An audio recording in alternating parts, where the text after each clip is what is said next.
بسم اللہ الرحمن الرحیم۔ السلام علیکم۔ میرا نام محمد قاسم ہے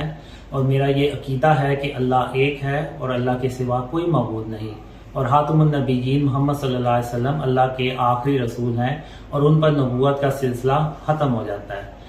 اب میں اپنے بارے میں کچھ بتانا چاہ رہا ہوں کہ مجھے یہ جو خواب ہیں یہ 17 سال کی عمر سے آ رہے ہیں اور میں نے یہ کبھی کسی سے یہ خواب شیئر نہیں کیے تھے، لیکن 2014 میں مجھے خواب میں حکم ہوا کہ میں اپنے خواب جو ہیں وہ لوگوں سے بیان کروں، اور 2015 سے میں نے اپنے ان خوابوں کو لوگوں سے بیان کرنا شروع کیا ہے۔ تو ان خوابوں میں جو ہے یہ اسلام کی سربلندی، مسلمان اپنا کھویا ہوا مقام کیسے واپس حاصل کر سکتے ہیں اور پاکستان کی خوشحالی سے متعلق ہیں، اور اس میں جو مین میسیج ہے وہ یہ ہے کہ جب تک ہم اپنے آپ کو شرک اور اس کی اقسام سے نہیں بچائیں گے تو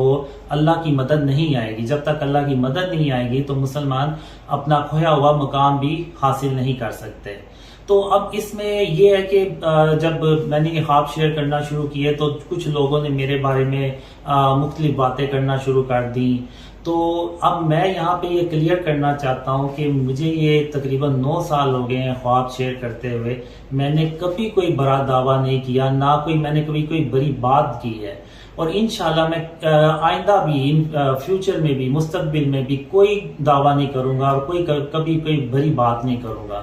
اور میں صرف اپنے قول و فعل کا ذمہ دار ہوں۔ اب کوئی میرے بارے میں کوئی ایسی بات کرتا ہے تو اس کا میں ذمہ دار نہیں ہوں، اور میں نے پوری کوشش کی ہے کہ میں جس کسی کو بھی ہو سکتا ہے اس چیز کو سے روکوں کہ میرے بارے میں کوئی بات نہ کرے، اور میں یہ خواب صرف اللہ اور اس کے رسول صلی اللہ علیہ وسلم کی خوشنودی کے لیے یہ شیئر کر رہا ہوں، اور اس میں میرا کوئی مقصد نہیں ہے۔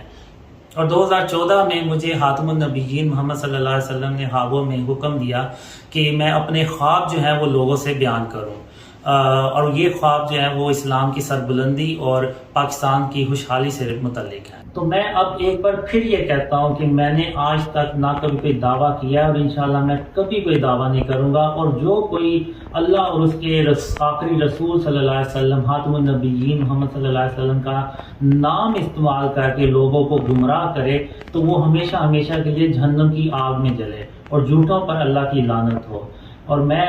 پھر یہی کہوں گا کہ میں نے کبھی کوئی دعویٰ نہ کیا ہے، نہ انشاءاللہ کبھی کوئی دعویٰ کروں گا۔ جزاک اللہ خیر۔